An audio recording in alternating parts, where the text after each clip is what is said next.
Sabadi, mesdames et messieurs, bonsoir. Merci de nous rejoindre pour cette édition en français de la TNL. Aujourd'hui, nous sommes lundi le 20 février 2017. Commençons tout de suite par le président de la République démocratique populaire Laos entendu le Cambodge. Le président Bunyang Volachit et sa délégation effectueront une visite d'État au Royaume du Cambodge les 22 et 23 février en réponse à l'invitation du roi Norodom Sihamoni.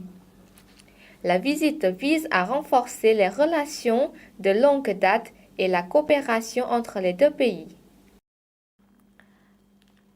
Le 11e festival d'éléphants dans la province de Sanyabuli, ouverte par un défilé de quelques 68 pachydermes au stade central provincial samedi dernier.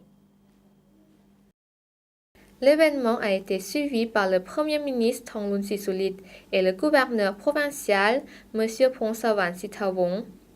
Dans son discours, M. Phongsavan Sithawong, au nom des autorités provinciales et du comité d'organisation du festival, a exprimé ses impressions sur l'organisation du festival, a retracé l'histoire de l'événement et de son importance. La cérémonie d'ouverture a comporté diverses activités artistiques et culturelles, comprenant un grand défilé de performances et 21 programmes de démonstration et de spectacle des éléphants. La cérémonie a pris fin avec une grande cérémonie de Bassi pour les éléphants au cours de laquelle les participants ont pu donner de la nourriture et des billets de banque à leurs créatures géantes préférées. La célébration a commencé le 13 février avec de nombreuses activités, y compris un marché de rue animé mettant en vedette des produits locaux et des biens des pays voisins, des spectacles culturels et les répétitions d'éléphants. Le festival d'éléphants est le plus grand festival provincial pour la promotion de la protection de l'éléphant et de sa préservation pour le tourisme ainsi que la culture locale. L'événement vise à sensibiliser les membres du public sur la conservation des éléphants ainsi qu'à promouvoir la culture et les moyens de subsistance de la population lao, en particulier ceux de Sanyabuli qui travaillent avec les éléphants. Pendant ce temps, les villageois reçoivent les revenus directement de festivaliers, alors que plus de revenus va vers les camps d'éléphants qui ont augmenté chaque année.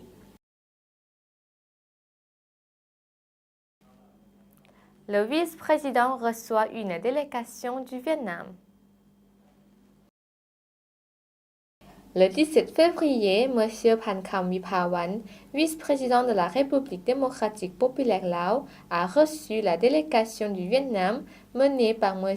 Chan Van Thuy, chef de la commission des affaires de l'Assemblée nationale du Vietnam, à l'occasion de sa visite de travail au Laos.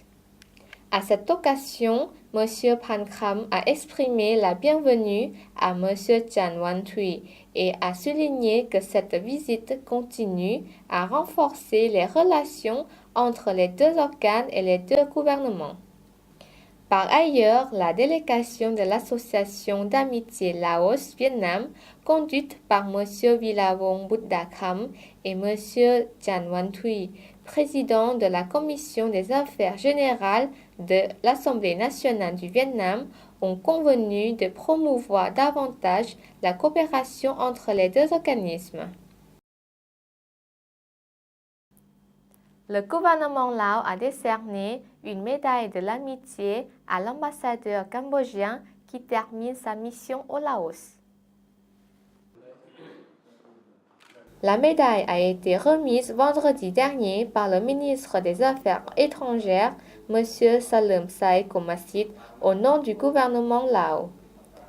À l'occasion de la cérémonie de remise de médailles, M. Hosreton a exprimé ses remerciements au gouvernement lao et au ministère des Affaires étrangères pour toutes les facilités qui lui ont été accordées durant sa mission. Au cours de sa mission au Laos, l'ambassadeur Rosleton a contribué à approfondir l'amitié traditionnelle de longue date et la solidarité entre les peuples lao et cambodgiens. L'ambassadeur cambodgien a contribué aux activités pour célébrer le 60e anniversaire des relations diplomatiques entre les deux pays l'année dernière. Depuis que le Laos et le Cambodge ont établi des relations diplomatiques le 15 juin 1956, la coopération a été considérablement développée tandis que les échanges de visites de délégations de haut rang des responsables gouvernementaux des deux pays ont également continué. Le Laos et l'Union européenne font étape une coopération. Le Laos et l'Union européenne ont franchi une nouvelle étape en ce qui concerne les relations bilatérales avec la 8e réunion de la Commission mixte du Laos et de l'Union européenne qui s'est tenue à Vientiane vendredi dernier. La réunion a été coprésidée par le directeur du département d'Europe-Amérique du ministère des Affaires étrangères, M. Khuanta Philavong, et le chef de la division de l'Asie du Sud pour l'Union européenne, M. David Dali. L'année dernière, le Laos et l'Union européenne ont signé des documents sur le soutien de l'Union européenne au Laos, comme l'aide de l'Union européenne de 15 millions d'euros pour la mise en œuvre d'un projet de l'éducation de base pour 2014 à 2015, 19 millions d'euros pour un projet de nutrition, 5,5 millions d'euros pour la réforme de la gouvernance et 5 millions d'euros pour l'élimination des UXO. Les deux parties ont également discuté de l'assistance de l'Union européenne au Laos pour 2016 à 2020 d'une valeur de quelque 162 millions d'euros. Le soutien de l'Union européenne au Laos contribuera de manière significative à la mise en œuvre du 8e plan national de développement socio-économique et à sortir le Laos du pays de la liste des pays les moins avancés en 2020, selon le communiqué de presse du ministère des Affaires étrangères. Le succès de la 8e réunion de la Commission mixte du Laos et de l'Union européenne, qui a eu lieu à Vientiane, a été une étape d'expansion des relations de coopération bilatérale entre les deux parties dans l'avenir.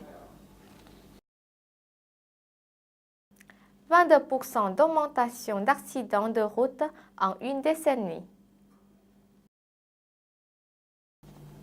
D'ici à 2020, le service de la sécurité routière va s'employer à réduire de 50% les accidents de la route.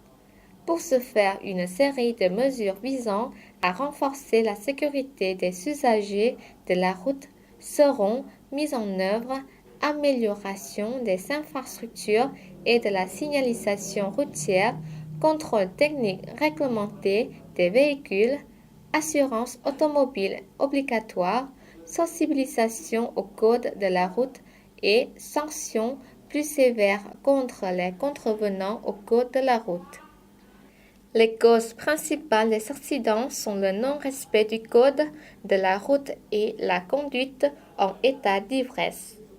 Il est à noter que 85% des accidents sont imputés aux motocyclistes et que dans cette catégorie de véhicules, 70% des décès sont dus au non-respect du port du casque. Suite de l'actualité nationale en bref et en images. Une réunion pour faire le bilan du travail de coopération internationale de 2016 et pour présenter le futur plan a eu lieu le 17 février 2017 au Palais national de la culture. Elle s'est déroulée en présence de M. Savankon Rashomantri, vice-ministre de l'Information, de la Culture et du Tourisme, des chefs et des chefs adjoints de département et des fonctionnaires concernés. M. Bounlan Boupa, chef du département de coopération internationale, a déclaré que durant les années passées, ce département a obtenu des succès dans la mise en application du travail des affaires étrangères, notamment la contribution aux plusieurs conférences importantes au niveau national, régional et international, et a pu solliciter de l'aide de l'étranger. La Chambre de l'industrie et du commerce, en collaboration avec le gouvernement d'Allemagne, a inauguré le Centre de promotion des petites et moyennes entreprises. Ce centre est destiné à vulgariser la politique nationale de développement des petites et moyennes entreprises aux propriétaires régionales visant à favoriser la mise en application du mécanisme de marché de l'ASEAN. Les collèges et les lycées de l'arrondissement de Sikotabang de la capitale ont organisé le 18 février 2017 à l'école Hung un cours artistique et culturel. La cérémonie s'est déroulée en présence de M. Bunmi Senyavong, chef adjoint de l'arrondissement de Sikotabang. 21 écoles ont été sélectionnées pour participer au concours final. Ce concours compte 38 programmes départagés à 14 écoles secondaires et 7 lycées. Cette activité a pour but de donner l'occasion aux élèves de participer davantage aux activités artistiques pour s'éloigner de la drogue. Le village Nyai Nachalun a fêté la mission du riz. Une fête annuelle de la moisson du riz s'est déroulée récemment au village de Nyai Nachalun, un village des 3 créations de l'arrondissement de Sangthong. Les célébrations ont été organisées par le Bureau de l'information, de la culture et du tourisme de la capitale en coopération avec les autorités de l'arrondissement et la population du village. Au cours de cette fête populaire de tradition rurale, des meubles et des bottes de paille de riz sont disposés sur la place du village ainsi que les outils agricoles traditionnels utilisés dans les différentes étapes de la culture du riz. Cette coutume ancestrale, qui donne lieu à des cérémonies bouddhistes, est pratiquée dans divers villages du pays. Les fêtes de la moisson du riz sont souvent accompagnées d'une foire exposition et de spectacles de danse et de chants traditionnels. Les festivités de Nyai Nachalun ont été ouvertes en présence du chef de l'arrondissement de Sangthong, M. Khammun Tienthalat, du directeur du Bureau de l'information, de la culture et du tourisme de la capitale, M. Khampadit Khemanit, et de nombreux invités. Plus de 1000 touristes de là et étrangers ont assisté aux célébrations.